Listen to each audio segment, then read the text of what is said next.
여러분, 찬양하는 것이 기쁘고 즐겁지 않습니까? 우리가 하나님의 은혜와 구원의 은총 사랑에 감사하는 마음, 또 우리의 현재 삶 속에 행하시는 하나님의 일하심을 엿보을 때에 우리는 감사 찬양 드리지 아니할 수가 없습니다. 지난주일 오후 성경 공부 때 동그랗게 성가대 연습실에 둘러앉아서 제가 성도님들에게 금년 한 해를 뒤돌아볼 때, 또 여러분들의 삶을 뒤돌아볼 때 무엇이 감사하십니까? 감사의 간증 나눔의 시간을 가졌습니다. 하나님께서 이렇게 저렇게 우리 삶 속에 행하시고 은혜 베풀으시고 변화시켜 주시고 가정 자녀 여러 가지 배우자 삶 속에 이런 감사 내용들을 나눴습니다. 감사해서 찬양 드립니다. 그런데 제가 여러분들에게 오늘 도전하고 싶은 것은 매우 슬픈 가운데서도 여러분 찬양 들으십니까?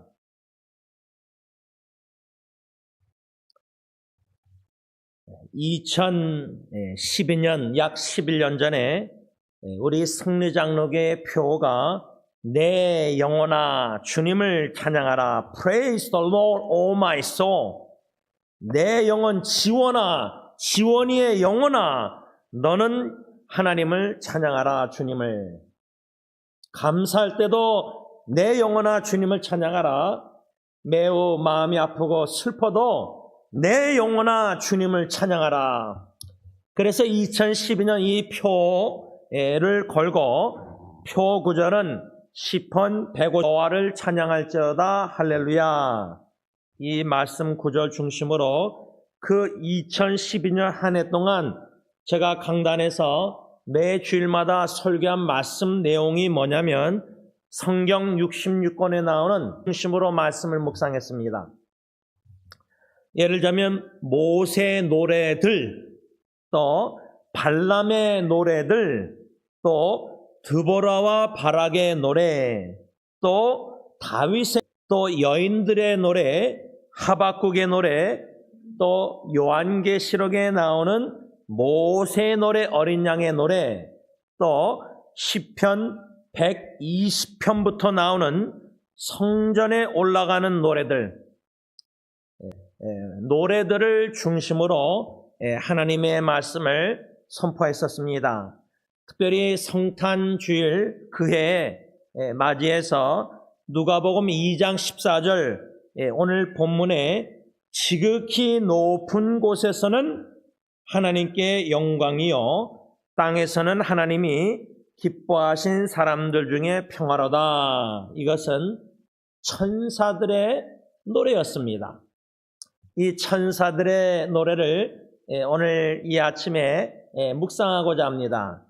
많고 많은 성경의 노래들 중에 특별히 성탄절 내일 주일 맞이하기에 앞서서 이 토요 새벽 기도회 때 이 천사들의 노래를 묵상하고 싶었던 이유는 이 누가복음 2장 14절 이 약 2000년 전에 이 노래를 수많은 천사들이 불렀지만 이 천사들의 노래는 앞으로도 우리가 주님 다시 오시는 그날까지 매 성탄절 날 특별히 배우고 또 찬양 드릴 뿐만 아니라 우리가 호흡이 닿는 그날까지 이 천사들의 노래의 의미를 깨달아 알아서 배워서 우리도 호흡이 닿는 그날까지 슬프나 감사나 기쁘나 좋으나 어려우나 힘드나 마음이 외롭고 힘드나 우리는 천사들의 노래를 함께 하나님께 올려드려야 합니다. 한 두 가지로만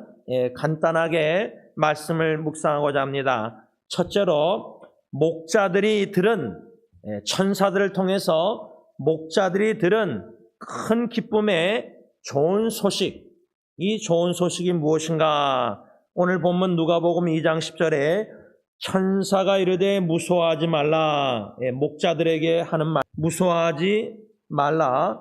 보라, 내가 온 백성에게 미칠 큰 기쁨의 좋은 소식을 너희에게 전하노라. 여러분,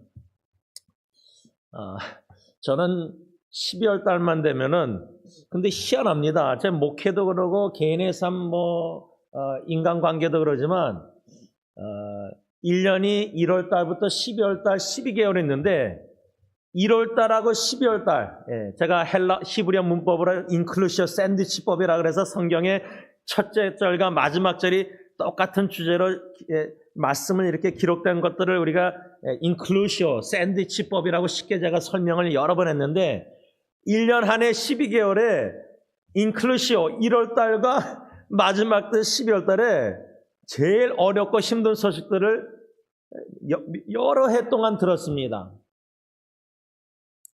오래전에 1월 달에 선교지에서 사망 소식도 접하고 1월 달에 우리 성도님 한 분이 쓰러져서 머리 다쳐서 뇌수술하고 또 자해를 시도하고 또 12월 달에는 2년 전에 제 후배 심장마비로 죽을 뻔하고 또 금년도 12월 달에는 제 친구가 떠나고 이렇게 1월 달과 12월 달이 기쁘고 좋은 소식과 막 이런 소식보다 참 마음을 무겁게 하고 힘들고 슬프게 하는 슬픈 소식들을 저는 이상하게 많이 들었고 또 지금도 듣고 있습니다. 그래도 이렇게 슬픔 많은 세상에 죽을 일이 인사의 세상에 질병과 투병 중에 어린 자녀들을 어미가 참 여러 가지 어려운 소식들이 많지만 그런 어렵고 힘든 슬픈 소식이 많이 들리면 들을수록 마음의 내 영혼의 중심의 마음에 더 듣고 싶은 거는 천사들이 들려준 목자에게 소식, 큰 기쁨의 좋은 소식. 이거를 좀 간단하게 쉽게 적용하자면 복음이라는 것은 가스펠이라는 것은 좋은 소식이라는 의미입니다. 그리고 어려운 슬픈 소식을 들을 때마다 예수 그리스도의 복음, 최고로 좋은 소식을 더 사목해 하신다는 겁니다. 그래서 메리 크리스마스 이런 크리스마스 트리의 사진들 인터넷에 제가 보면서도 그 옆에 예수 그리스도,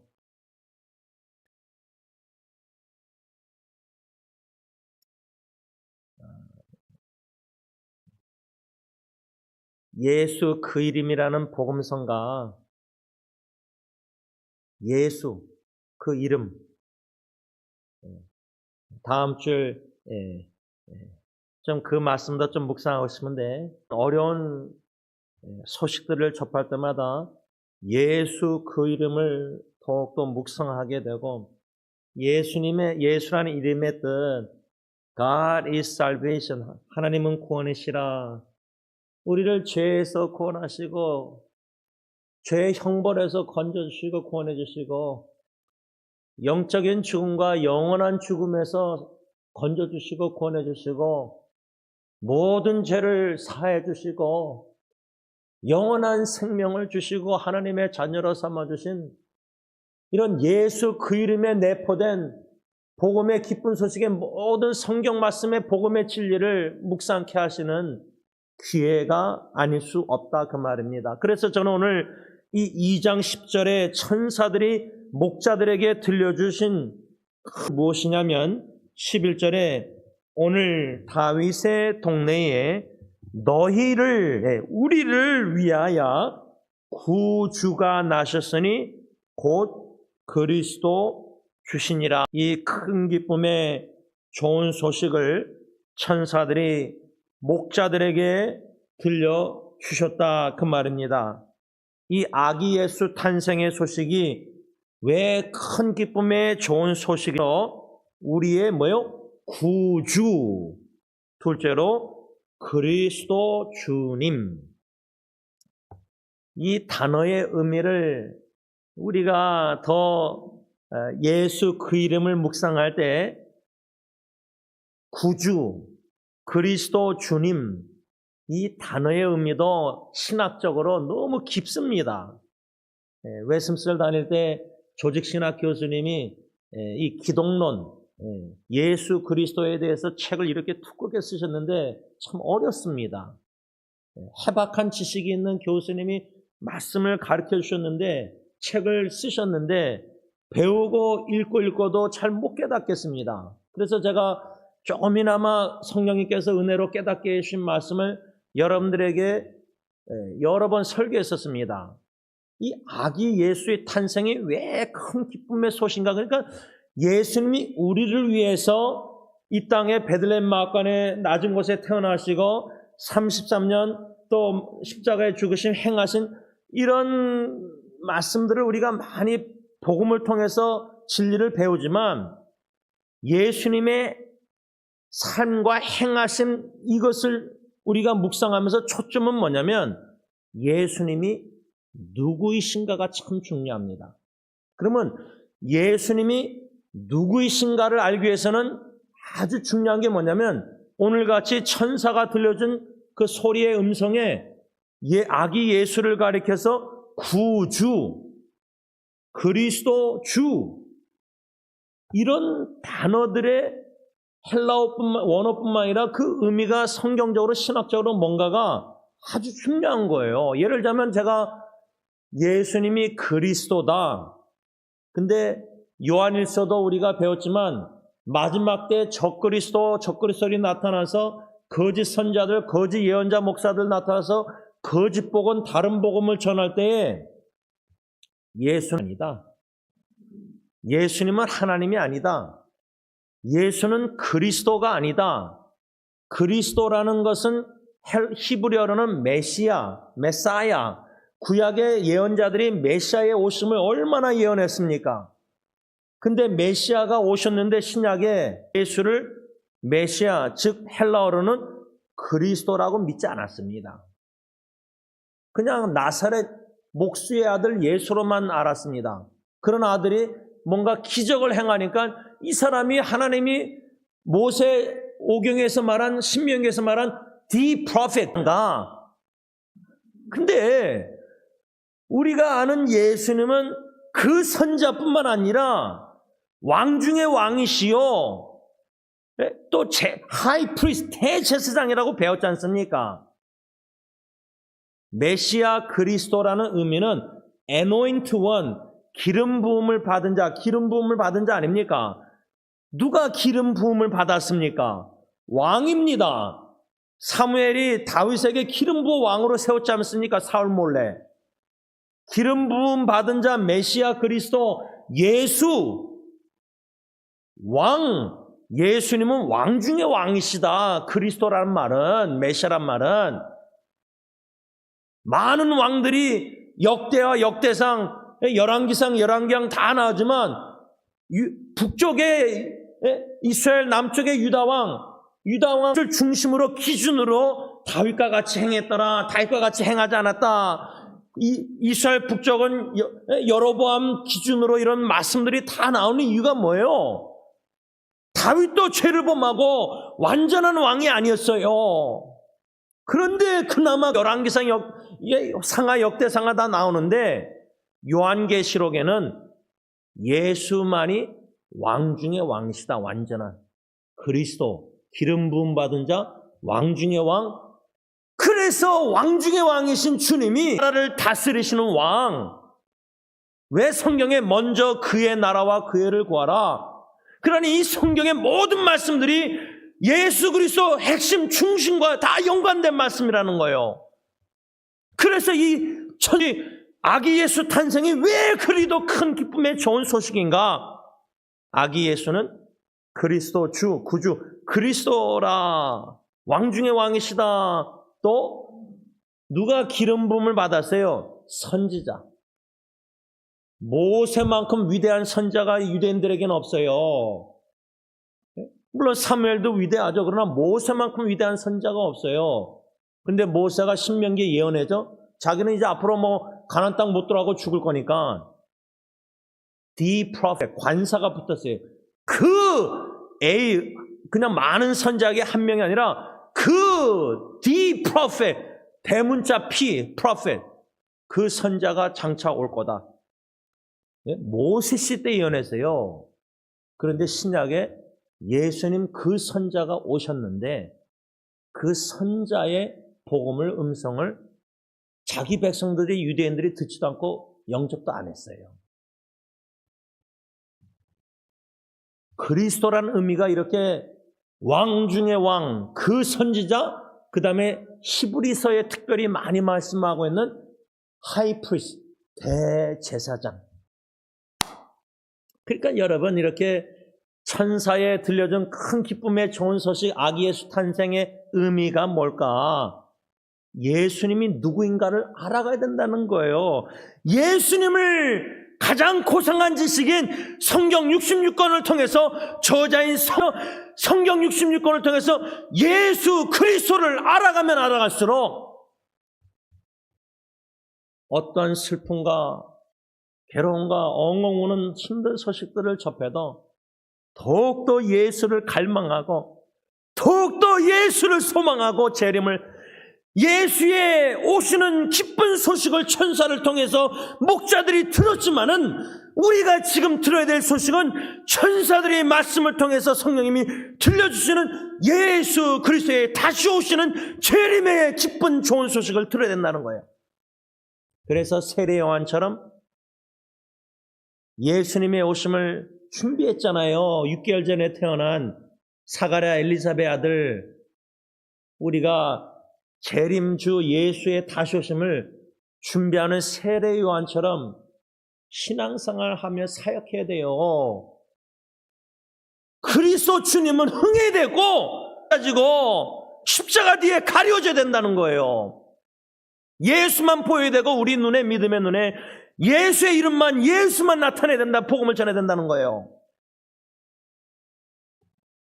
이 아기 예수, 구주이시자 그리스도 주, 이 탄생의 소식을, 최고의 큰 기쁨의 좋은 소식을 천사들이 목자들에게 들려줬다는 겁니다. 이 아기 탄생 이야기가 누가복음뿐만 아니라 마태복음 1장 21절에도 천사가 요셉, 예수의 어머니 마리아와 약혼한 요셉에게 나타나서 천사가 뭐라고 말하냐면, 아들을 낳으리니 이름을 하라. 이 예수라는 이름의 신비스러운, 그래서 그 송정희 씨가 예수 그 이름을 가사 쓰고 찬양한 거, 이게 참 그 귀한 의미가 있는데, 이는 왜 예수라고 이름을 지라고 천사가 요셉이냐? 이는 예수가 자기 백성을 그들의 죄에서, 하나님의 백성들을 그들의 죄에서 구원할 자이심이라. 예수란 이름의 뜻이 God is salvation, 하나님은 구원이시다. 예수님 이 땅에 오셔서 하나님이 사랑하사 창세전에 선택한 하나님에서 구원할 자 예수. 그러니까 우리가 죄책감에 허덕이고 죄로 말미암아 여러 가지 고통과 자책감 속에서 자학대할 때도 있겠지만은, 예수 그 이름을 알아갈 때 믿음으로 죄에서 구원할 자, 우리를 원죄, 과거, 현재, 미래, 앞으로도 죽을 때까지 지을 모든 죄에서 구원하시고자 이 땅에 태어나실 아기 예수, 그 기쁜 좋은 소식을 천사가 요셉에게, 천사의 놀라운 기쁜 소식을 전해줬다, 그 말입니다. 이 큰 기쁨의 좋은 소식을 들으면요, 우리 마음에 예수로 말미암아 모든 슬픔도 있는데, 슬픔은 있어요, 존재해요. 큰 슬픔도 돌이켜서 예수의 소식을 들을 때는 큰 기쁨으로 변화시켜 주시사 춤추며 찬양케 하시는 게 놀라운 예수 그 이름의 능력이라, 그 말입니다. 그 이름을 우리가 능력을 알아가고 그 능력을 체험할 때는, 그 예수 이름을 알아가고 그 예수의 이름의 능력을 알아갈 때는 슬픔